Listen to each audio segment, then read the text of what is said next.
Hey everybody, it's me, Marquita. And I'm Gary. Yeah. I'm Marquita. Yeah, and we got on our comfies. And I don't have mine on. It's way too hot for it right now. Yeah. And we are here doing National Epilepsy Day. And yeah, here, hold this, Gary. Let me get something to drink. Horsies. Hold on 1 second, folks. Here, turn around. Let me get something to drink. You can go on the top one, Gary. Anyway, yeah, we're here to do National Epilepsy Day because of this little girl right here. yeah. She has a lot of seizure issues. And I have a boo-boo.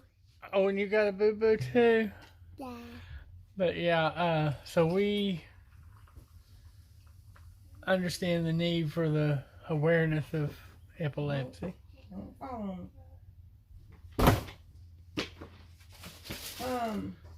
Talk about the first time. Yeah, the first seizure she ever had, she was playing and she tripped over a box. No, that wasn't the first No, that one. was the first one. The first one was when she was getting her leg lanced. Oh yeah. First one she had is when she's getting her leg lanced. At Children's Hospital. They gave her hydrocodone to calm her down, and She the was set. like 10 months. Yeah, something like that. About 10 months. And she started crying and then went completely out, stopped breathing, and enough that it scared the nurses too. They called and they brought in the whole blue kit. But Gary started immediately. And I started immediately massaging her chest and they weren't doing nothing. Yeah, they were just like, I don't think she's breathing. But they weren't trying to get her to breathe or nothing. Go ahead. They weren't trying to get her to breathe or nothing. They just kept saying, we don't think she's breathing. And it's like, we're in the emergency room. We're in children's hospital. A hospital that deals with children. She's like 10 months. And Gary immediately jumped into daddy mode. Grabbed her, started massaging her chest, massaging her back, trying to wake her up. Now, this is at the hospital. And they see that she's not breathing. And they said, oh, yeah, that's weird. We might need to keep her overnight. So they kept her overnight. Of course, she didn't have another seizure. Because, one, this was like the first time that this ever happened. They still didn't say it was a seizure. Now, she's 5 years old. Hold on, that wasn't the one, that was the other one. She's 5 years old. Almost 6. She'll be 6 in June. And so this is when she was 10 months old. And then they said, oh, yeah, we need a watcher. Okay, overnight, we stayed at the hospital. Okay, that's all and well. And then... Well, thank you. Put on yours. You're cute without yours, but you're cute with yours. Are you sleepy, Hannah? And, she says she's sleepy. Have to check on her. It could have been. Yeah, well, yeah. And then so we stayed in overnight. Wooed her, nothing happened. Okay, then let's skip to about 10 months, almost 11 months. Yeah. Excuse me. I'm gonna say 10 months later. We were at she was playing.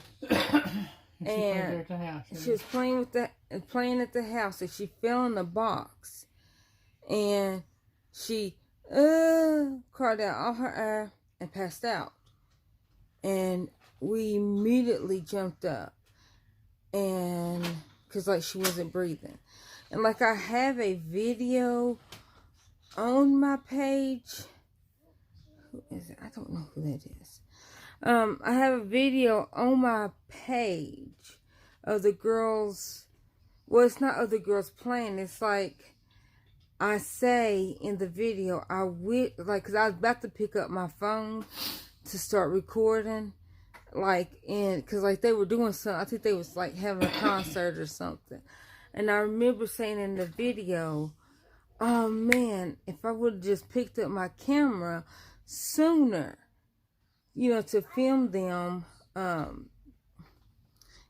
film them doing their little routine, I would have caught it." And so that's like, I have a partial video on my YouTube account that I'm saying that in. And then she might have had one when my friend Jennifer was watching them. She didn't know if that's what it was or whatever, because we weren't here. But we didn't count that one because Jennifer didn't know for sure. Anyways, then the next time I'm trying to think, next time I remember is when we was at the doctor, right? Yeah. When okay. So, and if I'm missing any in between, I'm sorry, because they don't happen often. Well, they didn't happen. Let me say that they did not happen often. It was months. It was months, like a year in between, months in between, not days or weeks. It was months, And so we was at the doctor's office, and that's when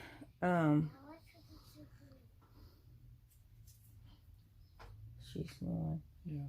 Is she hot? Yeah, go on and take this off of her.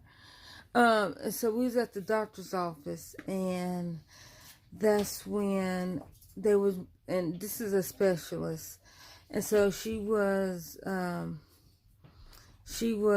her and Savannah was writing with markers, and there's writing with markers. Well, Hannah took the marker, and she had the lid with one hand and had her hand on the thing, and she pulled it and accidentally hit herself in the eye. Well, she cried out all her eye, and then I was like, oh my gosh, Gary, she's about to go out. And so I immediately swooped her up before she hit the ground. And the nurse was in there, which was a good thing, because at this point she's seen it, because we just been talking about it, and we've been worried about it and all that, and nobody's seen it. Even with her having it at 10 months, the ER nurse was like, well, yeah, I gave her some medicine, and she was crying because she didn't like it. Okay, she don't know you. Basically, she was saying she had a tantrum. She didn't have a tantrum.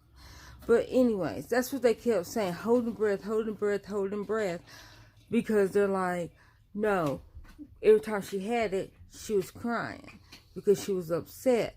But with holding breath, soon as you pass out, let's say that it was holding breath, soon as you pass out, you immediately start breathing. She does not start breathing after she passes out. Now, when she did that, and I was like, Gary, she's about to have one. And I swooped her up, because she was standing right beside me. That's why I swooped her up. And she was having one. And the nurse seen it. And the nurse was like, oh my God. She swooped, she grabbed Hannah up, and she ran her across the hall, which was lucky that the building we was in was the specialist doctor's office was right there. Right across the hall was an sleep center, and where they do overnight sleep studies for kids. And so they ran her across the hallway, and they told me, they said, we got Savannah, you just go across the hallway. So I was like, okay.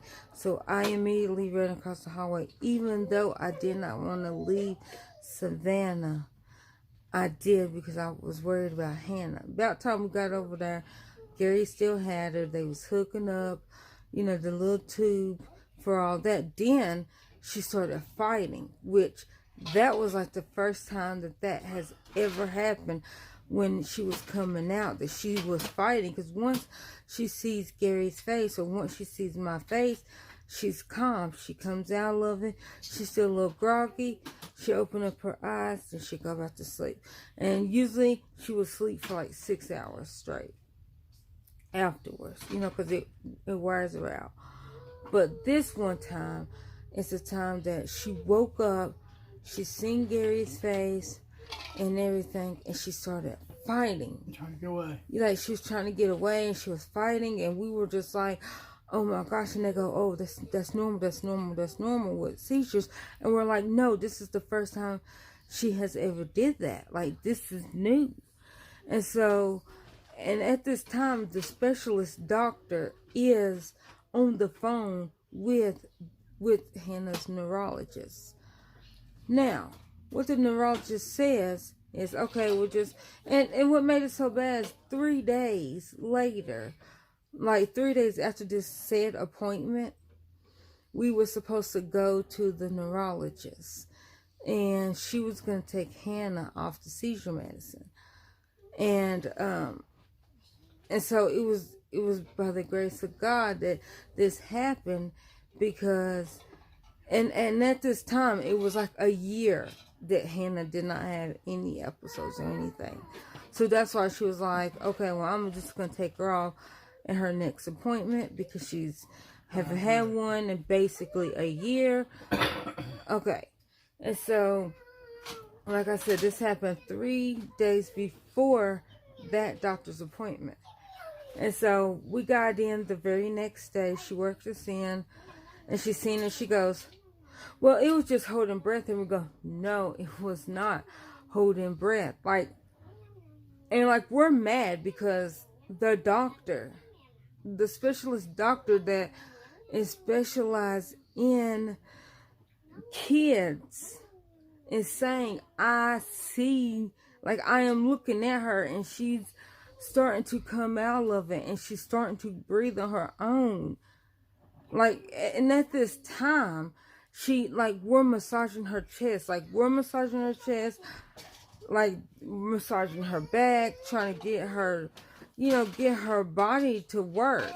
Like, I don't know if we're even doing anything to help, but we're trying to do something. That's why they was hooking up the oxygen mask, because, she still was not breathing. And this was what going on, how many minutes? Like 2.5, almost 3 minutes. So, like, everything is happening. It took 30, 40 minutes to her out. But I mean, but it's like, realism. Yeah, maybe almost 3. But, like, to us, it's like, oh my gosh, it's been 30 minutes, but they were working fast. They were doing great. Like, we don't fault them that it took like 2 minutes, because, like I said, we swooped her up, ran across the hallway. They immediately started hooking up, the tubes, and getting the mask to back to put it on her face, and she was starting to come out. So it wasn't that long that she was out, but to us, it was forever. It was forever. And so we went to the neurologist, and she's like, yeah, I was just holding breath.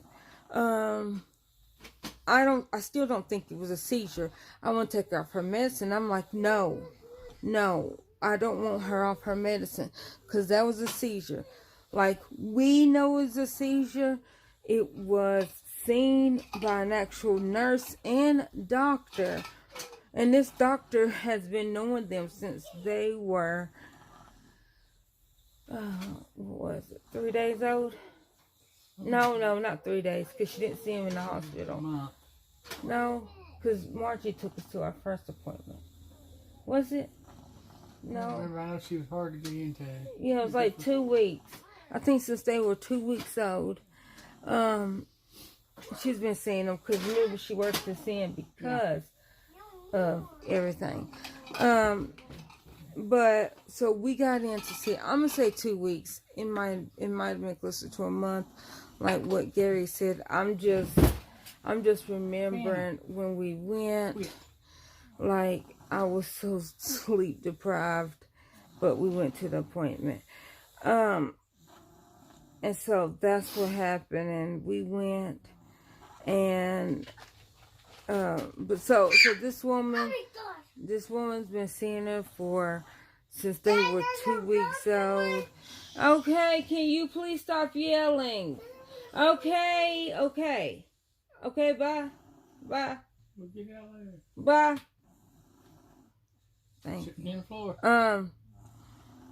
So shake it out. So we've been seeing this woman, and she's so hard to get into. And so she's seen it, and so the doctor was like, fine, 3 more months, and I'll keep her on her meds. And after that, I'm going to take her off because she haven't had no seizure. And then what happened? That's when she had the crying to hysterics. Okay, yeah, okay. So she was crying, and then all of a sudden she just stopped and started laughing. Almost like the Joker. Almost like the Joker. Yeah, and I was just like, oh my gosh, she got PBA. And so I was like, oh no. I was like, I don't want her to have PBA because TennCare is not going to pay for the medicine. I know that from personal experience. I have PBA. Hold this, kid. Let me get something else to drink. Go on and tell him. Yeah, from experience, she has that where if she's mad, she'll start laughing. If she's laughing, she gets sad. Well, that's like a whole circle. It makes me depressed. Yeah, laughing makes her depressed, so she gets sad. And then when she gets sad, she gets mad at herself. So it just starts the whole cycle over and over and over again. Yeah. What it is like I can't laugh too hard, because if I laugh too hard, like I actually, like my brain switches and is like, oh my gosh, that's the most depressing thing in the world. And I'll get sad, and I get really bad depressed, and I'm like, and I start crying, but because I'm crying, I'm like, I get angry, like to the point that I want to like physically fight somebody. Like I get angry, like if somebody stole my last bite of food, because I don't play about my food now. And I get mad, like if somebody just stole something from me, and I get mad, and I want to physically fight somebody, and then like I'm so mad that it's funny, so I start laughing, and it's like almost like a crazy insane, because it's like I'm so angry that it's funny, so I start laughing. Of course, if I laugh too hard, boom, I'm back depressed. So because TennCare will not pay for it, I have taught myself to, okay, this is funny, let me try cutting it down. Like, and I have to sometimes, like things that are super funny, I have to physically pinch myself, and I know that don't seem right, but I know that, okay, I'm almost at that threshold to where I got to cut it off. And what was I watching, Gary? What was that? Because I got it in my head. I was watching Royalty's World, and when she was watching, what is the name of that channel? D&B Nation. When Bianca was faking that she was in labor, and she put oil on the floor, and Damien came running it like that one. Oh my gosh! Turned around, did it again. He flipped over the couch like 4 times, and I'm just like, it did like him crawling, babe, and I'm just like, oh my gosh, like that almost killed me. Cause like I'm trying not to watch it, but it is funny. That was funny. But I seen that and I was like, oh my gosh. I was like, I'm gonna end up freaking going through all the BBA because I can't. But so back to Hannah. So that's what I thought, because I was like, okay, that sounds like PBA, like what happens to me, like, only, you know, her crying, made her, it didn't make her angry, it made her laugh. But, there's not no set pattern. That's just my personal pattern. And so, hold on, Gary's phone's ringing. Hold on. Okay, so, but that was just my pattern. So, we told the neurologist, that she was having that. And she goes, oh, well, that sounds like a seizure. But her passing out don't sound like no seizure. Her, stop breathing don't sound like a seizure. So we're like, okay. So when she had that, that's when she was like, okay, well, I'll up her medicine temporarily. And so she upped the medicine temporarily, which I'm trying to think. Something else happened. Was it this last thing? Because to me, I think it was this last thing at the school. Yeah, I think that's what it was. That's what. They upped it again. Okay, so when she upped it, like it was upped for like three months. Well, in between time, shout out to Lady Nika. In the meantime, in between time, love Auntie. Y'all go check her out, Lady Nika. See, well, she was at school walking. Sorry guys for this being a long video.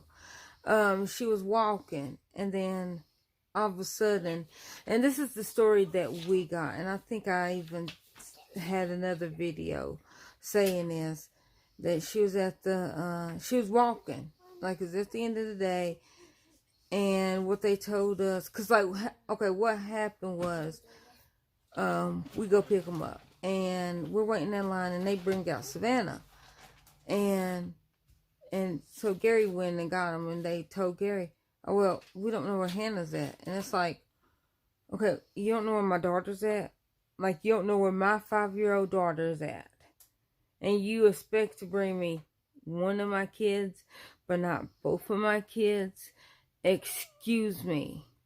Are you think that's going to just fly? That you bringing me half of my bundles of joy? Like, seriously? Like, I don't know what they thought he was going to say is, oh, well, you can't find her. Oh, well.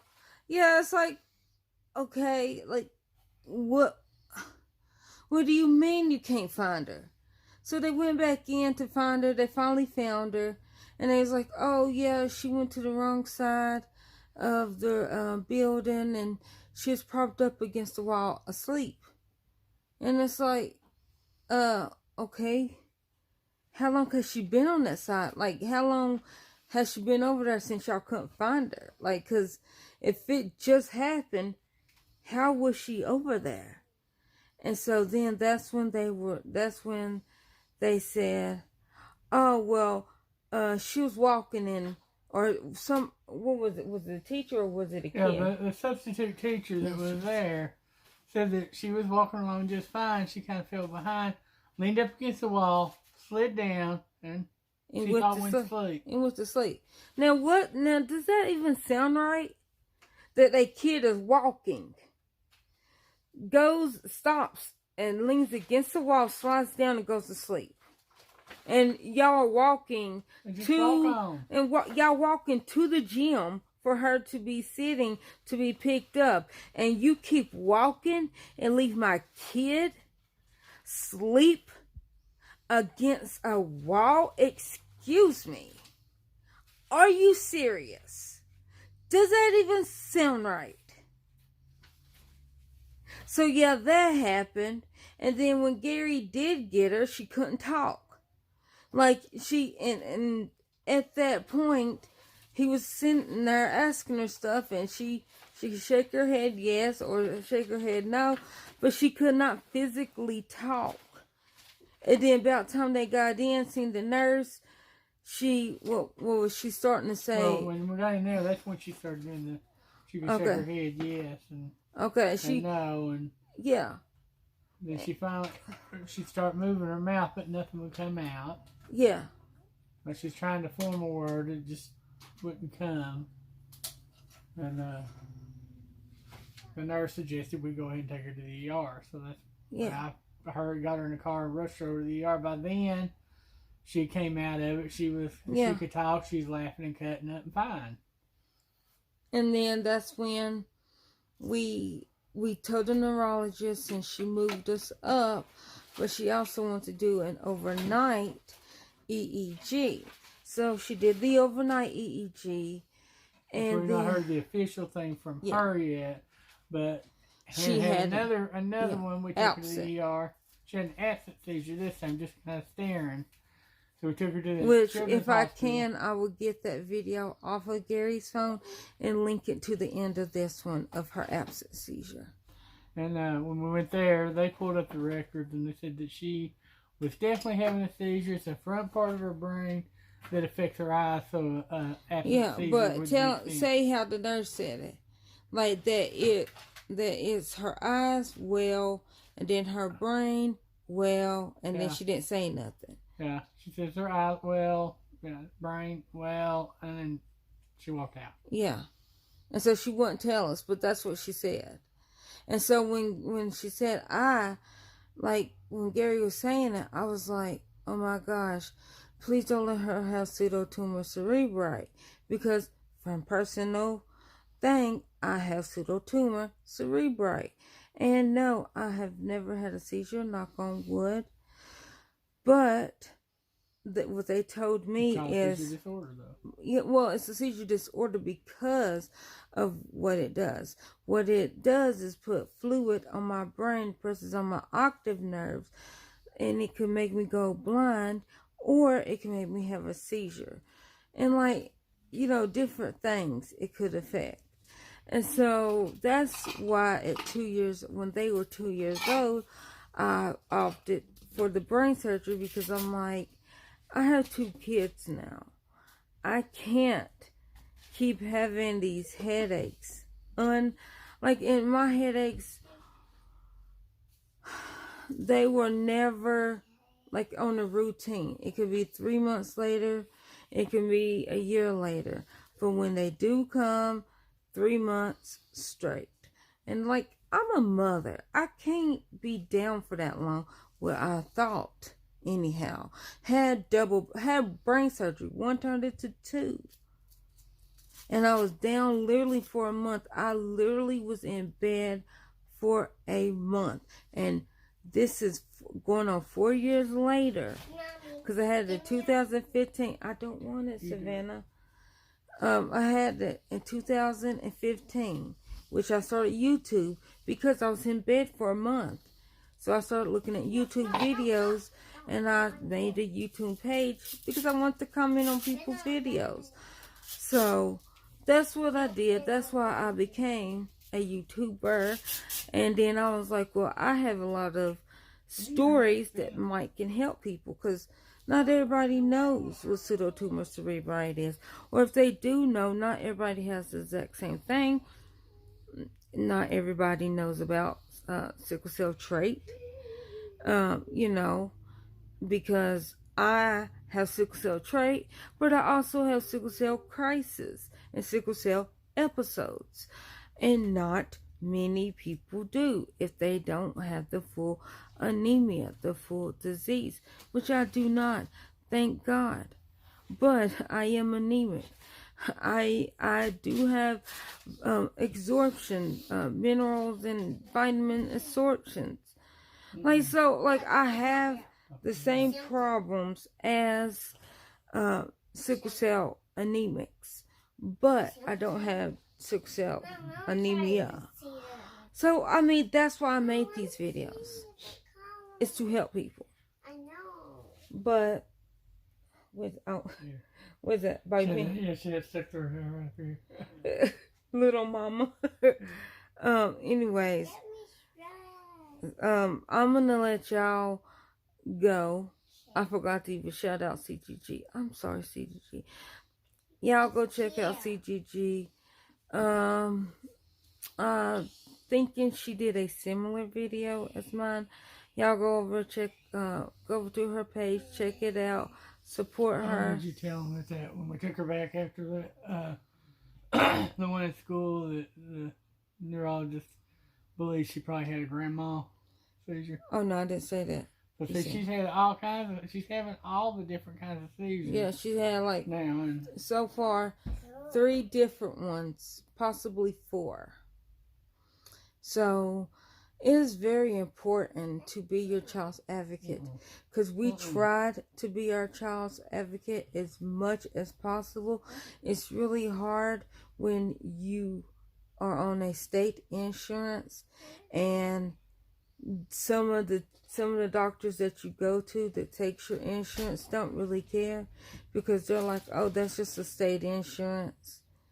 So if you do pay privately and you're the boss, then like be your child's advocate. Even if you are on state insurance, still be your child's advocate. That's like my message is, you're like, she's my world. They both are, they're both my worlds.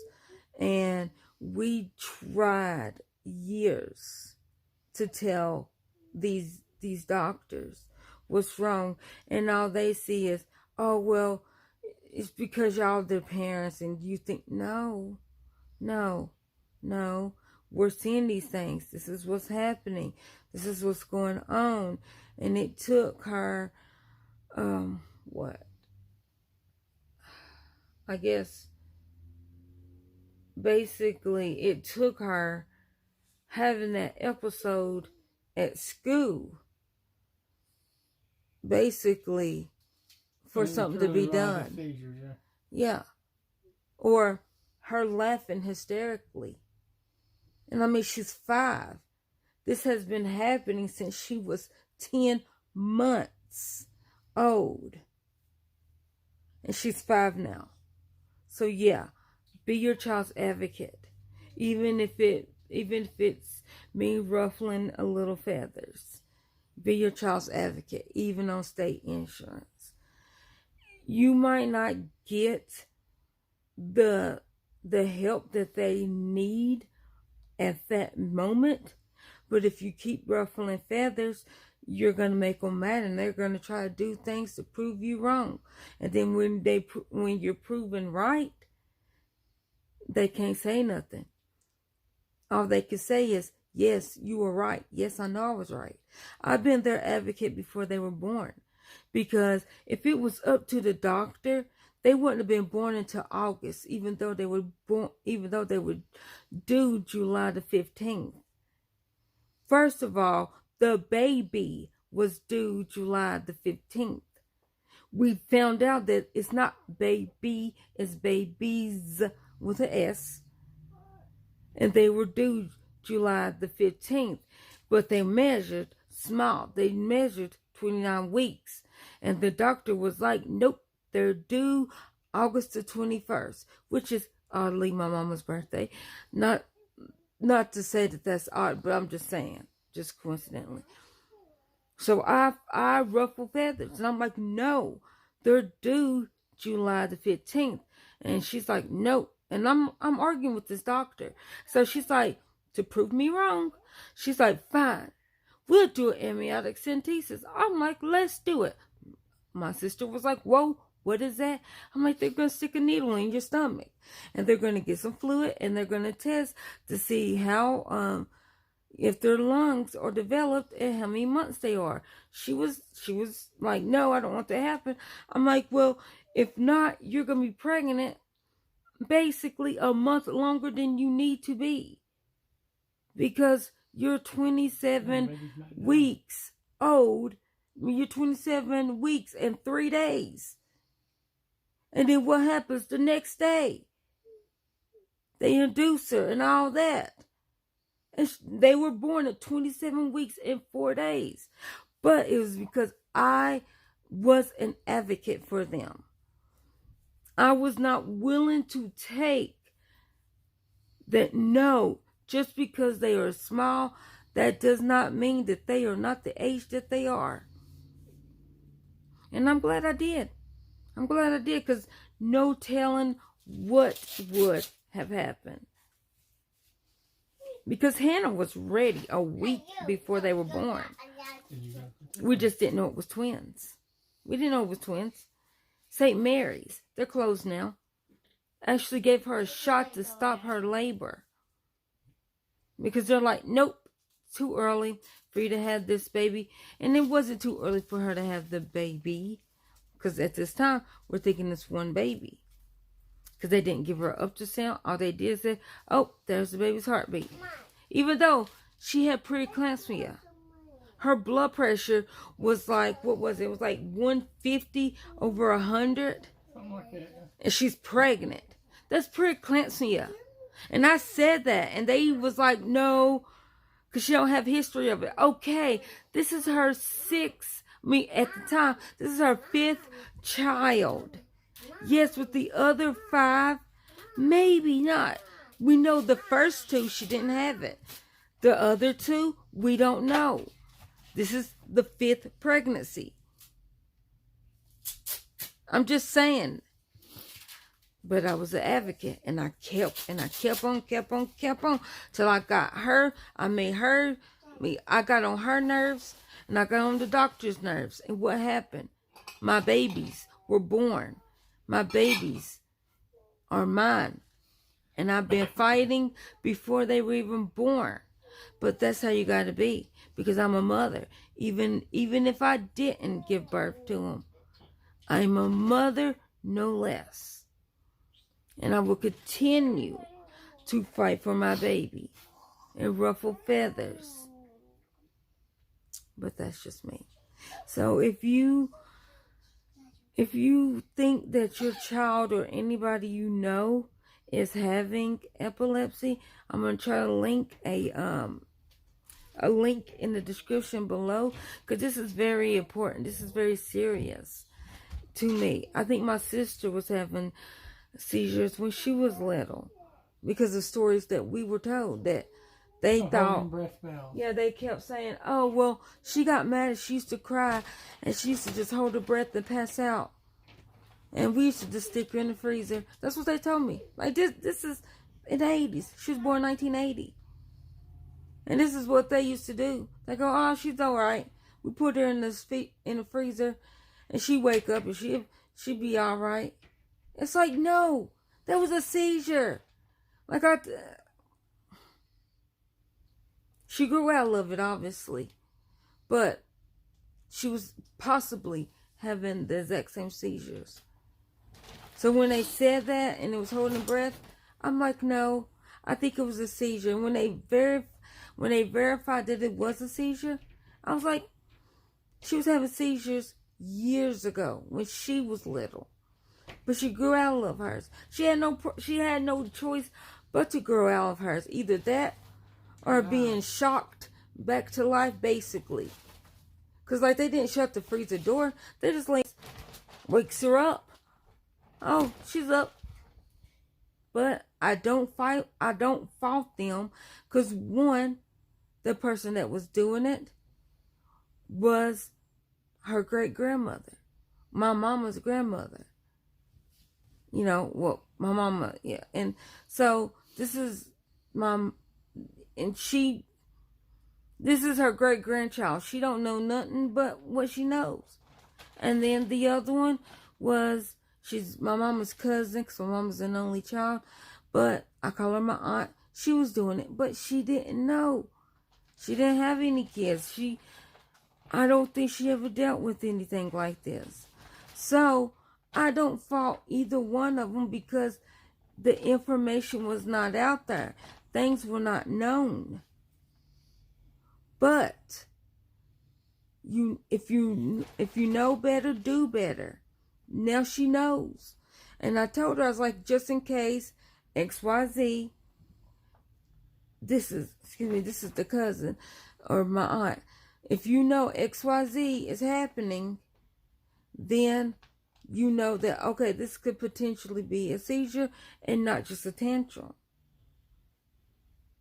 If she don't do better, it's not that she don't know better. That's all I'm saying.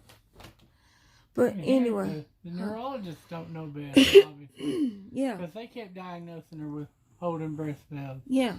When it was clearly a seizure. Yeah, and she only said that because it only happened a couple times. I mean, every single time that it happened, but it wasn't like every single time that she cried. But when it was when she was upset. She punched herself in the eye. She fell in the box. She was getting her leg lanced. So them, yes, happened. Her walking to this bus, or walking to the gym to sit in there and wait for, us to pick her up. Like, why would she be mad? She's going home.